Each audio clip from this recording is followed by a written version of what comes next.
Welcome back to another Area Chamber of Commerce ribbon cutting. Today we are at Sharp Automotive with owners and operators Carl Bozeman and Jeremy Sharp. Welcome, guys. So tell us a little bit about what y'all do here. We are a full service repair shop. Okay. We do everything from maintenance to any repairs you need on your cars. We're also ASC warranty certified. Any specific cars you work on, or anything that rolls through the door? Anything that rolls through the door, gas, diesel. We are certified in Chrysler and GM. Okay. And are y'all new to the area? Have you been there a long time? We're both from the area. Good. How many years experience do y'all have? We got 20 plus years experience between the two of us. Nice. And if people are wanting to come by and check out the shop and have some maintenance done, where do they find you at? How do they get a hold of you?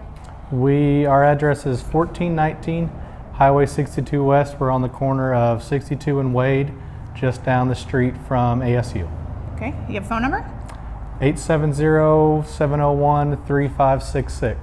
And what hours of operation do you have? Monday through Friday, 8 to 5. Nice. Facebook?